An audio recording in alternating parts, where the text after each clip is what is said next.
I was the kid who said, yeah, I'll see my dad at his funeral when I'm there to pee on his grave. He doesn't deserve to see me. It's really easy to have that ego when you don't ever think you're going to see the man. So we met at a diner. I got there early. I don't even know what he looks like. How am I going to know when he gets here? Well, at least he knows what I look like. Came in, sat down, as awkward as you can imagine, the first exchange. And then he opened up a little bit and he was crying and apologizing. And I was just stoic. You're not going to get any of that from me. I realized, one, I am the father in this relationship. The other piece is I genuinely felt bad for the man sitting across from me because he has not taken care of himself and life has not been good to him. And then the third thing was I forgave him.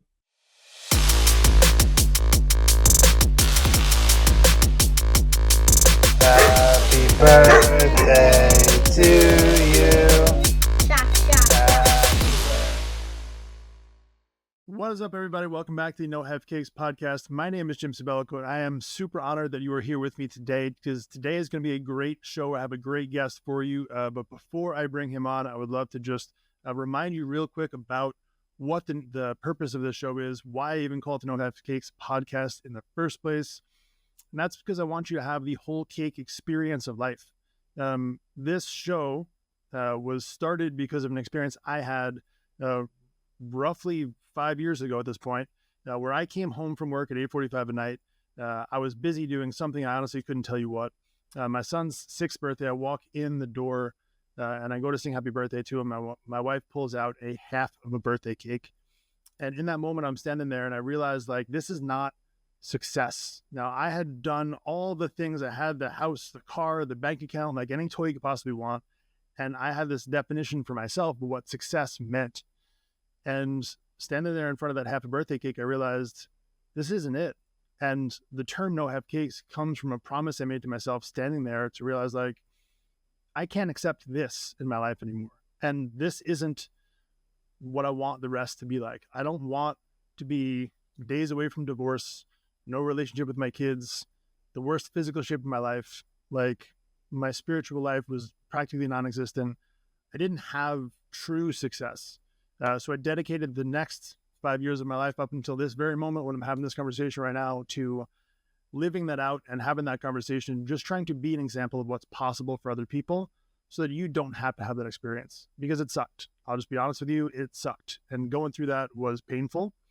And it's a conversation we're going to talk a little bit about today. Now, I mentioned these shows, these Wednesday shows, where I like to bring on a guest, someone who's done some stuff in life, and have these open, honest conversations about what success really looks like, right? What does it mean to be the best version of you? Not just the house, not just the bank account, not just the car, but like, what does real success look like? And how do we share that experience with you so that you can be the best version of yourself? My guest, the host of the Next Level University, talks about this very thing. And I think that's why this conversation today is going to be so impactful. Without further ado, Mr. Kevin Palmieri, man, I'm honored to have you here with me.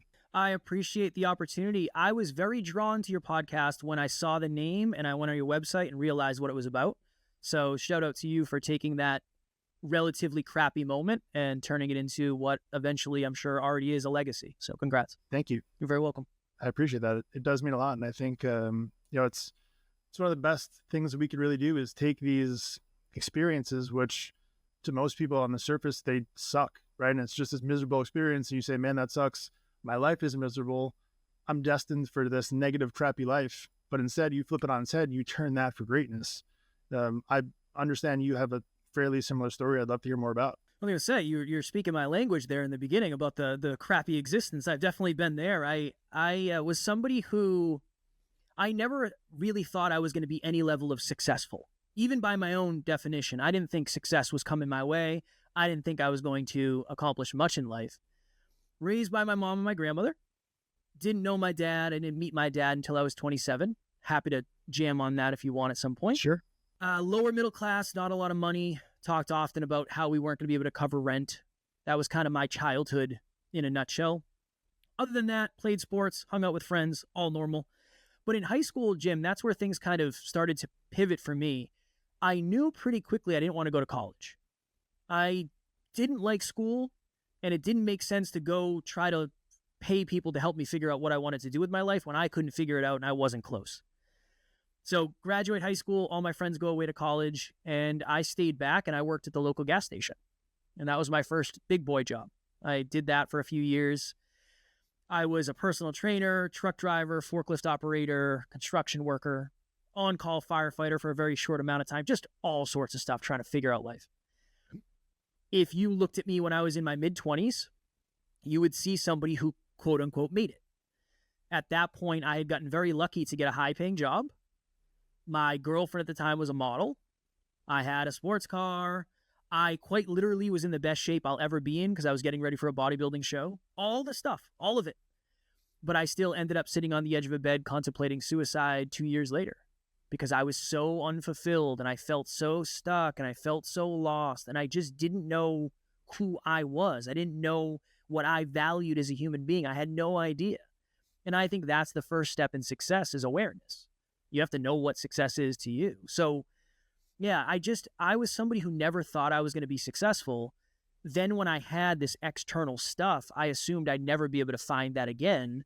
And there was a lot of lessons in that for me. Yeah, man, that's such a powerful story. Thank you for sharing that with me. That's, I can't imagine the weight of sitting on the edge of your bed, just thinking about like, what do I do next?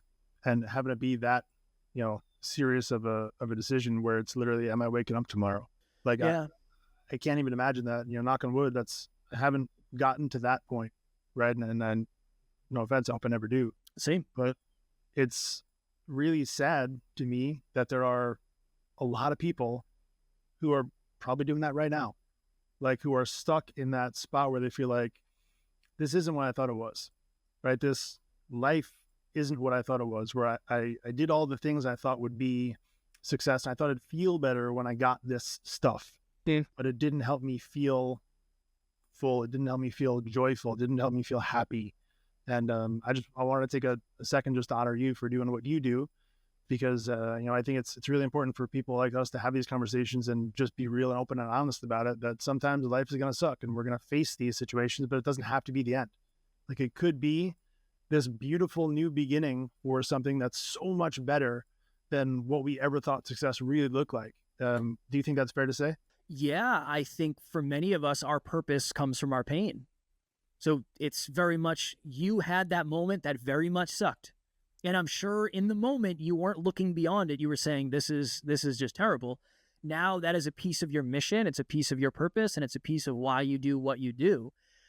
So at this point, I think we have 1,830 episodes of the podcast, and we've had the opportunity to interview a lot of people. And I remember in the beginning, we would interview someone and I would say, my goodness, what a story. We're never going to hear a story like that again. That the overcoming of that level of adversity has to be one of a kind. We'd have a guest on the next week, same thing. My goodness gracious, how did they overcome that? That is one of the greatest lessons that I've learned from podcasting and speaking to so many people, is your adversity can be your advantage if you know how to make it that way. I don't have the answer to that. I don't know how to do it, but some of the most fulfilled people I've ever met took their adversity, it became their advantage, their message, their mission, and now that is what they're most fulfilled doing, is helping other people avoid the mistakes that they didn't know they could. So I couldn't agree more with that statement. Yeah, and I think there's an important side note to that too, is that if you are someone who's struggling with that, you're not just another story, right? Like I think that's an important part to understand too, because it feels very easy to just feel like, oh, it's just another one, no one else will care, right? But people care, and like more people are paying attention than you realize. And I think we as a society do a pretty sucky job of giving people the love and appreciation that they deserve for who they are, the struggle they've been through. We don't talk about this stuff. We don't talk about, hey, one day I was sitting on the edge of my bed and contemplating life. Like, we don't have that conversation because it doesn't get the clicks and the views and the thumbs up buttons that we crave, right? Because that gives us validation, and it can make us feel pretty alone. So I just want to give that word of encouragement to someone. If you're in that spot where you feel like, man, I'm just another story, and people might not get it, they might not care because someone else has it harder than me, and that doesn't mean my struggle doesn't suck. Like, yeah, your struggle sucks, man, and I'm sorry that you're in it, but I want you to not be alone in it, and I want you to understand that, like, we can take this spot and help you see the potential, right? The foundation that this gives you to actually do something even greater than where you're at right now. There's hope. There's hope for the future. I think as long as you have hope, you have a lot. If you have hope, you have a lot. And you just never know what your life is going to look like in a few years. You just don't know. So take me back to that moment, if you could. What was that little glimmer of hope for you that made you change your mind and kind of go through with, keep on showing up? I reached out to one of my best friends who's now my business partner. And I said, hey man, we had talked about it before because I had struggled with some mental health stuff before. And I messaged him and I said, hey, that moment we talked about where I don't want to go back to old life, but I'm too afraid to figure out what new life is. And I kind of am over with life. I'm in that moment. I don't know what to do. And for context, I was 6 hours away from home in a hotel getting ready for work. So I was by myself. And I reached out and I explained to him how I was feeling. And he gave me a new opportunity. He gave me hope. That's what he gave me. He gave me hope for a different perspective. And the picture I try to paint, the reason I felt so backed into that corner is because I felt like I got lucky to get a high paying job. And I felt lucky where I was in life. And I didn't think I was ever going to get that lucky again. I'm not just going to fall into another 6-figure job. That's not going to happen. I'm afraid to go back and have the reputation of somebody who is starting over at 27 years old. I can't imagine doing that. So there was so much internal struggle at that time. Sometimes you just need to hear somebody say, well, it's probably not what you think. You might be missing these couple things. So yeah, he gave me some really good advice and he created some hope and a little bit of a light at the end of the tunnel. And him and I then partnered up together. So I didn't feel like I was alone. I didn't feel like I was going to be alone on this mission. So I think it was the permission to make a different decision, the strategy to make a different decision, and hope for a brighter future. I think those are kind of the big 3 things I was given that day. That's amazing. How much of that do you think comes from a lack of understanding of who you are, your identity, and your kind of self-awareness? I know you talk about awareness, obviously, is a pretty important part of this. But kind of as you explain that, I'm thinking, in that scenario, if you're thinking, man, I might not be lucky enough to get this high-paying job, how much of that is a lack of belief in yourself that you are worth that for somebody else? I know for me specifically, that essentially was my life. That was the self-fulfilling prophecy that I had.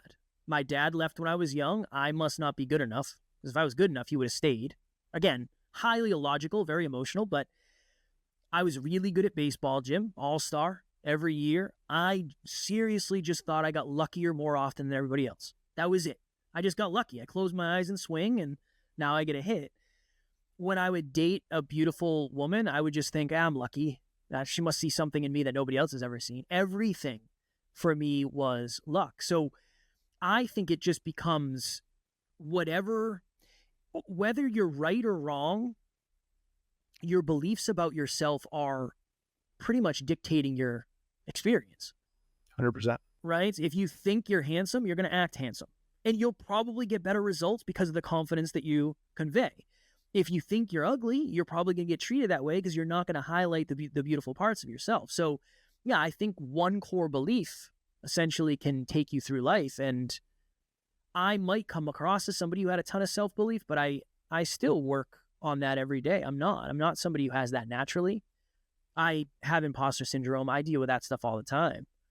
But I think it's the understanding that if I don't change any of my beliefs, I'm most likely not going to change any of my results.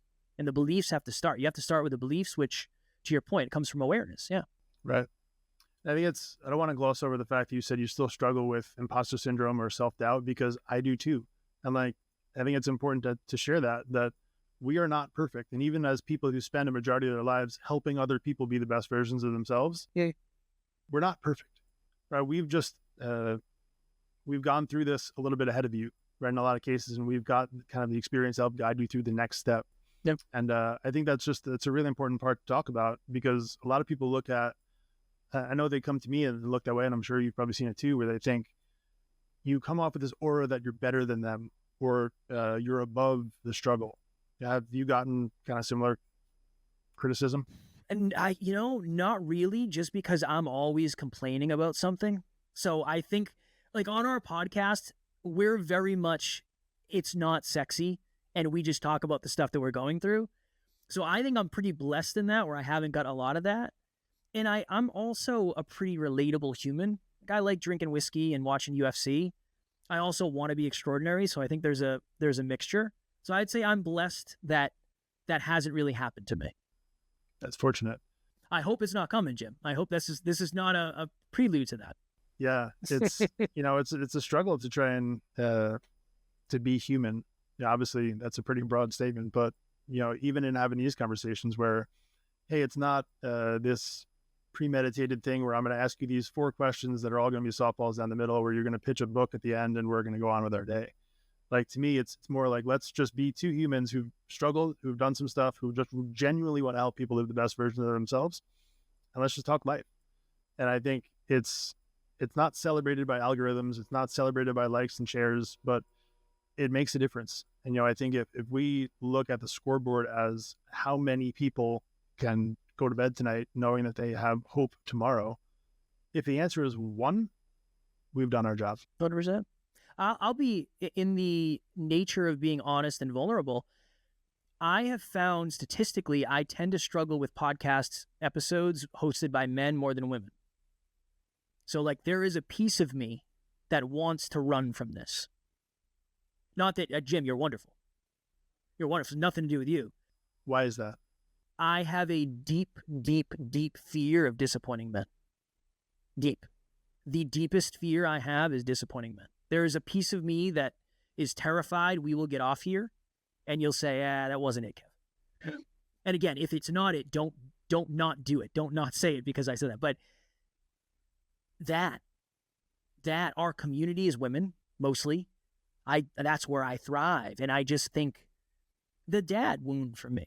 Yeah. Yeah, the dad wound. I feel like I must have disappointed him. I'm afraid to disappoint you because what's going to happen if I do that? Yeah. Well, I'll say so far in the first 16 minutes of this, you have been not a disappointment. I appreciate it. I'll give you that honor for sure. But yeah, I can't even really comprehend that level of, wound. Really, and I'm sure, like you said, I'm sure it's related to your dad in the first part, which really makes me question a lot. Like, for me, the no have cake thing is about showing up and being present, and was sparked by me not being in my kid's life, like showing up at his birthday. That was tough. And I realized as the thing went on further how much it meant showing up in other areas of my life. But like, you can see behind me on the wall are pictures of my kids. It's a really important part for me, and I keep those there because I want to be present in their lives, and I want to know every time I'm on a Zoom call or I'm doing something, I see that in the camera behind me, and I remind myself why I'm doing it. The father aspect, I think, is a really big struggle because for me, my father was always there. He was a worker, man. He would be up and out before I left in the morning. He would come home after I went to bed.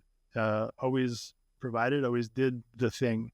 And it's interesting to me how fathers, whether present or not, play such an important role in that, because for me, like, when we had our first son, that was the definition of dad that I defaulted to, was, hey, I'm going to leave the house 3 o'clock in the morning. I'm going to go out and make as much money as possible so my wife can be a stay-at-home mom and I can provide for our family. I'll do whatever I understood to be what my dad showed me fatherhood was. And it brought me to that point where I had that experience where I realized this isn't it. And so it just makes me think about how, whether you are there or not there, like, there's so much importance in that relationship and finding sort of the harmony of how to actually not just provide, but actually, like, be integrated in life. And man, it's such an interesting thing to dive into. Can I ask you a question? Sure. When you were young, did you feel like you were receiving love of your father even though he wasn't there? I knew that he loved me. We never had this super warm and fuzzy type of relationship where he would say, I love you 15 times a day. And there was a time in my life where I was angry at him for that. But as I grew up, and especially as I went on this journey, I realized that he did the best with what he had. So for him, his dad maybe said it twice ever, right? So he did the best with what he could. And again, through no fault of his, he tried to break as many generational curses as he could to change the game. And it took me a long time to kind of figure that out. But yeah, we never had this super warm and fuzzy thing. And intentionally now, I will often yell my kid's name from across the house, where they, for a brief second, think, oh crap, what did I do? And they say, yeah. And I'll say, I love you. And like, that's it, just to kind of catch them off guard with that. Yeah, it's a very interesting dynamic. Yeah. So I met my dad when I was 27. I was sitting on my couch one day, and evidently, I didn't know this at the time, but Facebook has a folder for people that message you that you're not friends with. And I was creeping through it, Jim. I was lonely. I didn't know what I was doing, okay? Don't judge me. So I saw this message, and it said, hey, Kev, I'm blank. I'm your father's girlfriend. And I said, no, we're not doing this today. This is not happening today. But it was from like 3 years prior. So I think I read this in 2016 or 2017. This was from 2014, I think. And I said, all right, let me look at this. And this is the wound for me. Like, let me see what this is about. Hey, Kev, I'm blank. I'm your father's girlfriend. He's been seeing you on Facebook. You look really happy, and he would love the opportunity to meet if that's something that you would want to do. And I hot potatoed my phone. I fell on the floor. I was bawling my eyes out. Because I was the kid who said, yeah, I'll see my dad at his funeral when I'm there to pee on his grave. That's when I'll see my dad. He doesn't deserve it. He doesn't deserve to see me. And it's really easy to have that ego when you don't ever think you're going to see the man. It's very easy to play that part. And I messaged back and I said, yeah, I'd like to. Let's meet. We'll meet halfway in between the halfway point, and we'll see how it goes. And I told one of my friends I was going to see my dad, and they said, do you want me to come with you? And I said, no, this is one of those things I have to do by myself. I don't know how to explain it. I don't want to do it. I just need to. So we met at a diner. I got there early, and I sat in a booth, and I remember having maybe the most surreal moment of my life where I said, I don't even know what he looks like. So I don't know. How am I going to know when he gets here? Well, at least he knows what I look like. So it should only be mildly awkward. And I saw a guy walk by the window. And somehow, intuitively, I was like, all right, that's him. Now, here we go. Came in, sat down, as awkward as you can imagine, the first exchange. And then he opened up a little bit, and he was crying and apologizing. And I was just stoic. You're not going to get any of that from me. And we talked for probably like an hour, maybe an hour and a half. And there was a moment where we crossed over where I realized I learned the lessons came. I got the lessons. Here they are. One, I am the father in this relationship. I am sitting across from a man who has never worked on himself. He's never studied himself. He does not have any self-awareness. He's not character-driven. None of that. That was one piece. The other piece is I genuinely felt bad for the man sitting across from me because he has not taken care of himself and life has not been good to him. And then the third thing was I forgave him. When I was sitting across from him, I forgave him because I thought to myself, did he wake up one day and say, you know what? I'm going to try to wreck this kid's life? No, he didn't. So we ended up ending that on a positive note. I went and saw him a couple times at his house. And then one day he was just messaging me, and it was very clear to me that he had no idea it wasn't going to be normal like he thought it was going to be. And I just kind of let it die. I just kind of let it die. I got the lessons. I think he got some lessons. But the last thing I wanted to do was lead him on. I didn't want to lead him on. I didn't want to hurt him just because he hurt me. I feel like I learned a ton. I feel like a big piece of me was healed from that. But it was a very important, unique perspective for me to gather for sure. Yeah. I want to give you credit for giving him forgiveness, because I was going to ask, like, how important would that aspect be? And I'm sure you realize how much peace it gave you to understand who he was in that moment, and at least try and understand the mindset that he was in when he made that decision. And I also can't even picture having to do that, having to walk away. I got to understand as easy as it might have solved some problems, I'm sure it created even more. Me walking away? Both, really. I mean, my initial thing was for him to be able to walk away, initially. It just, it's really difficult to understand where other people are at. And you can't necessarily make sense of it, I think. But being able to forgive them and accept them as they are, but also, for what you said there, to be able to establish a boundary where you understand, hey, I forgive you. I appreciate this conversation and the lessons it gave, but we're going to just define this little, wall here where I'll be in your life to an extent, but it's never going to be this warm and fuzzy thing like you may imagine it to be. The straw that broke the camel's back is he commented on one of my Facebook posts about my mustache. It was just like, hey, you need to shave your mustache. It looks terrible. I don't know. Is there a book, Rekindling Fatherhood 101? That ain't chapter 1. Yeah. I'll tell you that. That was a piece of it. It was like, how off the script are you here? Like, that's not it.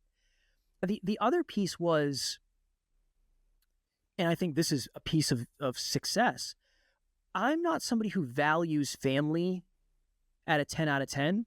My wife, but like my mom and my grandmother, I was raised by them. I see them 4 times a year. That's just the way we are. My dad wanted to see me every weekend. I don't see anybody every weekend. And I'm not gonna reformulate my core values to appease you. And that was kind of a thing for me, is I just know it's not sustainable. I know this relationship is not sustainable. And I also know I don't have enough belief that it would be worth it for me to reconfigure it. That was a lot of what was going on in my head. It just doesn't make sense logistically for me to keep this going. Yeah. I mean, especially when it really is just setting up for failure at that point, which is not fair to either party. Right. And I want to keep my mustache. I don't want to shave my mustache, so I have to, what are we going to do here? Yeah, I got to take a stand there. Well, for what it's worth, I appreciate your facial hair. Thank you. Well, it doesn't look like yours. I'm truly jealous, but I got, scruff, I guess. I appreciate that. So you haven't disappointed me. 2 out of 2. You're all right. We're good. batting 1,000 so far. So on baseball terms. But remember, I do think I get lucky at the plate, so I just assume it's all luck, and that's how it works. Yeah, no, I hear that. But I think that's a really important part of like figuring out that self-confidence part is knowing who you are and your core values. So I'm glad you mentioned that. Has core values been a thing for you all along, or is that something you kind of developed as you went? Yeah, that's something when I really got into self-improvement, and when I was really sitting down and trying to figure out who was going to be on this journey with me, a lot of it was sitting down and figuring out what are my core values, what are my core beliefs, and what are my core aspirations. I was dating someone however many years ago, and she said, I really want to meet your friends. And I said, yeah, come over. We can have a cookout. You'll meet my friends. There'll be my two closest friends there. One, he's like a big brother. He's going to love you. He's going to want to know everything about you. He's the most supportive. He's just a good human. And I began to talk about the other one. And I said, no. I said, he's probably going to make fun of you. He's going to make fun of me to you. He's going to say many things that he shouldn't say. He's going to be inappropriate. And he just kind of identifies as, yeah, I'm just kind of a jerk. And that in that moment, it was like, this can't be this way anymore. That was one of the kind of lines in the sand where I can't surround myself with people like that. I deserve better. The people that I surround myself with deserve better. So that was it sucked. And I was very close with this person. I was the best man at his wedding. I held all 3 of his children the day they were born in the hospital. I was like brothers with him. And I take ownership because I waited too long to give feedback. I could have given feedback earlier and it wouldn't have gotten as bad as it did, but that was a really painful lesson in core values for sure. Yeah, it reminds me of a quote I read the other day that said, if you get on the wrong train, get off at the first available stop, because the longer you wait, the more expensive the return ticket gets. 100%. I don't imagine that being an easy thing to do, but, much in the same way you set those boundaries with your dad, I think it's important to set those there as well. And I'll speak for me. I don't know that it's like a on-off switch where you need this person out of your life entirely. You can still maintain some level of healthy relationship where you can, still be friends, but they're not part of your quote unquote inner circle where they're shaping your everyday decisions. Is that kind of how you treated that? I messed that up. I always say there's a difference between cutting out and reallocating time. I could have reallocated time, but I waited too long. I waited If you think of it as like diverging trains, one's going one direction, one's going the other. The faster I go, hey, I think you're on a train that's different than mine. Do you want to come to mine? I just didn't have the courage. I don't think I had the courage. I don't think I had the awareness. And I just didn't understand the weight of it all. I didn't understand what was going to happen. I didn't understand that I was never going to talk to this person again. I didn't understand that. I wasn't aware. It's a really scary spot to be in too, to have to make that decision, because especially if you're someone who's struggling with self-worth or really self-awareness, knowing who you are, to be able to remove a relationship like that makes you worry, hey, am I going to find another one? Am I enough without this person in my life? So I can only imagine how many people are still struggling with that, trying to figure out, how to set that boundary where you know who you are and your self-worth. So if someone's going through that right now, where they're still kind of stuck in this spot where they don't necessarily know who their authentic self even is, and they've got these relationships of convenience around them, where they've got people around them who, hey, I need someone to talk to. This person's nice. Hey, I may not like their life, right? This person may be twice divorced, and they might be miserable. They might be unemployed. They might be like whatever the negative criteria you want to put on them that you don't want in your own life. How important do you think it is to start recognizing those relationships and surrounding yourself with people whose life you want? I think eventually it is the most important thing. In the beginning, it's just a matter of recognition. I think, let me recognize, what am I actually looking for? I love the fact that you said relationships of convenience, because I think one of the issues is many of us would rather be surrounded by misalignment than alone. It's okay. Yeah, this, but they have this and this. I think you start there, but you really have to understand, how do you feel when you leave a situation? So when you're spending time with someone and you leave, how do you feel? Do you feel dirty? Do you feel drastically relieved that you get to go back to who you are? I think a lot of it has to do with how much are you out of alignment when you're around other people to fit in. But I think there's a threshold, right? If you're somebody who is just really struggling and you need to get your needs met by being around people, yeah, they might not be the most aligned. But as you elevate and become self-aware and you work on yourself, I think you're most likely not willing to tolerate the same level of misalignment. So the ping will be more and more and more, and then you start searching for the next quote-unquote set of people, for lack of better phrasing. I know it sounds cold and kind of malice the way I'm saying it, but I don't mean it in that way. I mean it more, you know when you're spending time with people that are misaligned. You could feel it. I think it's even too, like when you said, when you walk away, how do you feel? Just feeling average is a negative. You want to surround yourself with people who you leave feeling joy, you leave feeling fulfilled, you leave feeling some level of motivated or inspired, not just, oh, okay, I left that person, let me go on my day. If there's no level of, and it doesn't have to be that way every time, right? Because the people I surround myself with sometimes also bring dirt that I need to help them solve, because it's just the reciprocity of it sometimes is how it works. But it shouldn't be average. And I think a lot of people fall into that, where they're just kind of humdrumming through life, and maybe through no fault of their own, that's what they were shown the example of, right? You're going to go get your 9-to-5 job, where you're going to work for the first, until you're 55, and then eventually you retire and live out the last maybe 10 years of your life. Hopefully enjoy some of it. That's normal for a lot of people, right? And you've got one or two acquaintances who you meet once or twice a month for a poker night or whatever it is, and that's just life. And there's so much more to that. And I love opening people's eyes to that, where they see hey, I don't have to wait another 30 years until I can actually start waking up happy. It's quite the paradigm. It's quite the paradigm, because if it probably, I remember when it seemed impossible. And that's why I'm in this weird phase, Jim, where I realize I get to live my dreams, and how weird that is. I genuinely get to live my dreams every day. It's strange. I never thought this was going to happen. But I also understand, and this is the interesting thing, I don't know if the insecure, scarce version of Kevin would hate me. I don't think he'd like me very much. Because yes, I am what he desired, but I also am more confident, and I don't think I would have been able to recognize that. So there's this weird thing of you're never going to lean into something that you villainize.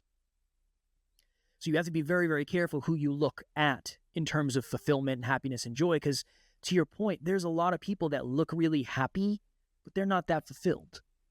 And you can tell by the way they live their life. But there are some people that might not look that happy that are super fulfilled. And I think fulfillment is the measure, but it's also, I think, the hardest thing to recognize, because what do you look for in fulfillment? It's a very hard thing to lock down. Yes. And I think on top of that, to even make it a little bit more complicated, the people who are the most fulfilled and the most full of joy have absolutely no care in the world with proving to anyone else how happy they are, because they have no image to maintain. They are their authentic self, and if you criticize them, they could care less. Yeah, that's true. Right? So it's really hard to see that, especially if you're not looking for it.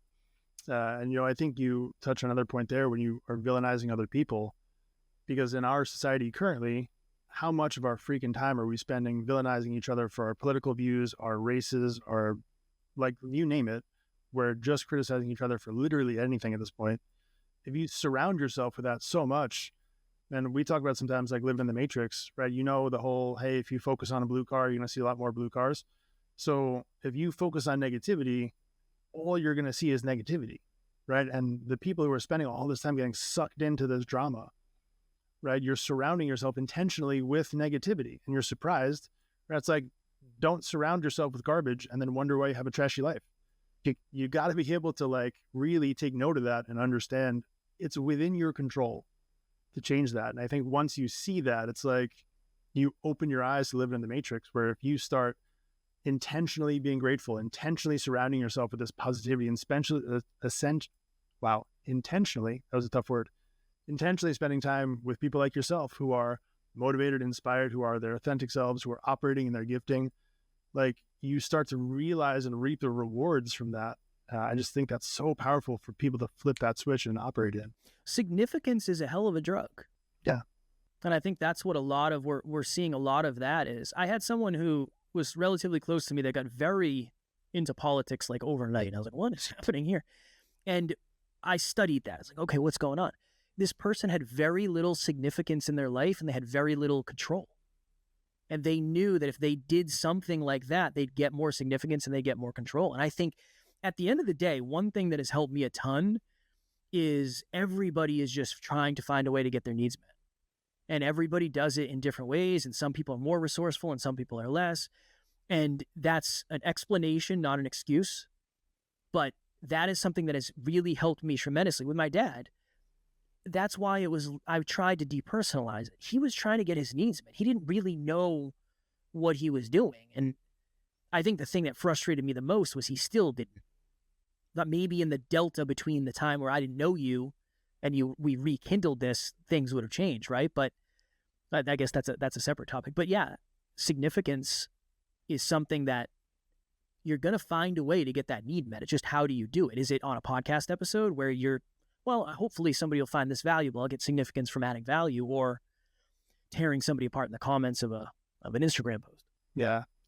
I want to, if I could, make a suggestion to that instead of significance, it's perceived significance. Yeah. Because I think each of us have a real true significance when we operate in our authentic self. When you figure out who the heck you are, you operate in your gift, that's when you assume all the significance that is due to you.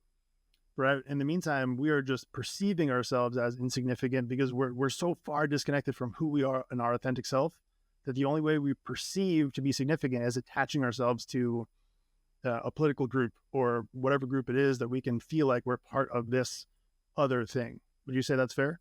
I very much appreciate that reframe. Yeah, I would say that's fair. I very much appreciate that perspective. Cool. Teamwork. We're 3 for 3. Oh, look at us go. Yeah. Nice.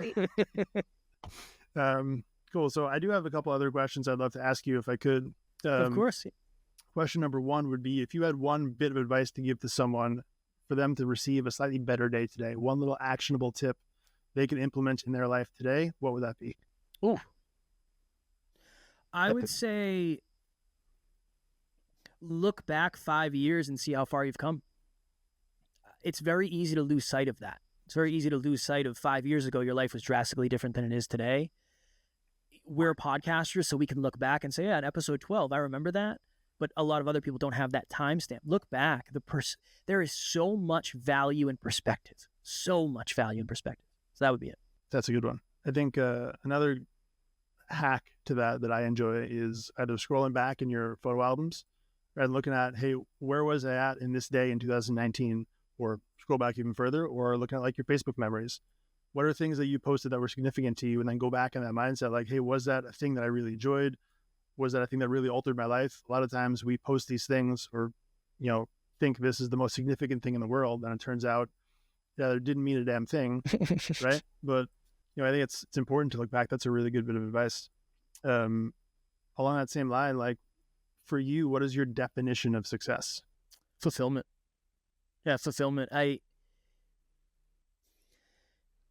I don't necessarily want to be here doing this. I didn't necessarily want to do most of what I did today, but when I get to the end of the day, I'm going to be so grateful I did because I was the most fulfilled in the process of doing it. It's this weird thing where some of the hardest days I've ever had have been the most fulfilling.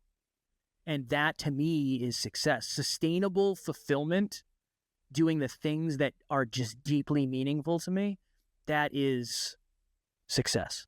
I'm glad you said that because it actually brought up another question for me. And I've noticed this to be true personally, and I'd love to hear your thoughts on it. Do you often find that the days, or at least the individual things that you are resisting doing, often tend to lead you to a breakthrough or to give you some gift that you otherwise would not have received? I had a client who paid me money a year ago, ghosted me, and I was putting off reaching out to him because I was intimidated by him. He reached out. He is a wonderful gentleman. And it's given me the lesson of, it's the man wound, the father wound. Yes. Yeah. I was avoiding it like the plague. I'll message him next week. And then he just came out of nowhere. Hey, I'm ready. I'm back. And I was like, oh no. And it's been amazing. It has been the complete opposite of how I expected it. Never would have gotten that perspective. So yes, 100%. Yeah. It's almost like a rewire at this point for me that, I've started to notice the things that I sort of want to push off or want to avoid. At the end of it, I realized that there was breakthrough there. And it's almost become like this little trick in my head now where, hey, if I realize that there's a thing that is on my calendar I want to do, or there's a conversation I want to have, I now just instinctively tell myself, hey, there's something better for you waiting on the other side of that. Power through it, and you'll be grateful you did. So yeah, I appreciate that one for sure. Of course. But the thought I've had recently is do something today that'll make tomorrow easier. And it's usually the thing you don't want to do, but I'm not going to want to do it tomorrow either. Let's just do it. And it's probably going to take less time than I think. I'm in that phase where I see something. It's like, that's going to take a half hour.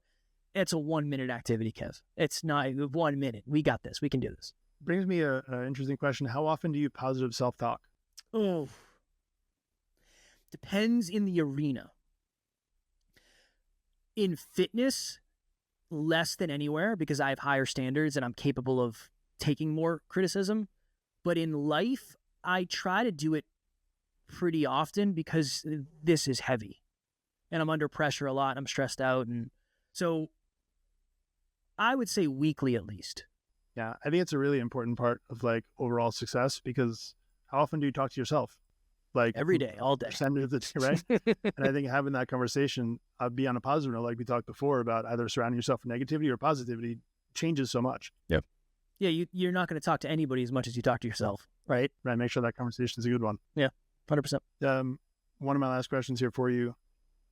I ask every guest this, and it's led to some amazing answers because I think the core memory attached is often more fun than the answer itself. But for you, what is your favorite flavor of cake? Chocolate. Any like core memory attached with that? When I was maybe 8 years old, I had one goal in life, and that was to pie myself with chocolate cake and whipped cream and chocolate syrup because that's what was on Nickelodeon. And on that birthday, my mother allowed me to do it. And I have a picture, a Polaroid picture somewhere, I don't know where it is, of me with all that cake on my face. And it was chocolate. It was chocolate cake. That's amazing. And I have not thought about that moment until this very second. So thank you so much for that. You're welcome. It was, it's amazing to think about. I'm trying not to get emotional. The thing for birthday cakes. It's amazing in that moment. I gotta put yourself in your mom's perspective that she probably thought about real quick. I'm gonna have to clean this up. it's going to make a mess, or all the other stuff. I, made this cake, whatever it was, screw it, let him do it. And just how impactful that was that all these years later, you still remember that. Yeah. She did it outside, Jim. She's smart. She knew she wouldn't have to clean it up if it was in the driveway. You know what I mean? But I think that if there's no lesson that I remember, if I don't remember a lesson, which I will, the one I will remember is you have the opportunity to make a core memory today that you might, or a child might, or a family member might remember in 10, 15, 20 years. It's amazing. Yeah, man, thank you for sharing that. That's all the questions I got for you. So I really just wanted to end this on the note of just appreciating you for showing up, for being you, and just give you the honor for everything, man. It's people like you who continue to show up every day. I know consistency is a big thing for you, but for some people it's really hard. And it's hard. I'm sure it's hard for you too. But I just want to give you the honor that you being you and showing up consistently makes a bigger impact than you even realize. And I know that, you probably get the thanks and congratulations, although not as often as you should. I just want you to know, man to man, that I appreciate it, and it makes a bigger difference than you'll ever know. I appreciate you. You're a wonderful human. I imagine you're a great partner. You're a great father. And I think there's a little piece of me that's envious in a positive way that I didn't have someone like you when I was young.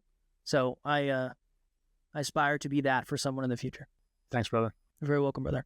Well, I appreciate you again. Thank you for being here and having this conversation. And I know that I at least got a lot out of it, so I'm hoping that our listeners did as well. Is there somewhere that people can further connect with you? Yeah, the podcast is Next Level University. You can search. It's on all the places. And if you have questions, comments for me, my handle is @NeverQuitKid on Instagram. I am happy to answer anything you got, anything I can do to add value. You need someone to talk to, whatever it may be, I am there. Love that. All right, brother. Thank you. I appreciate that. Appreciate you. Of course. Appreciate you back.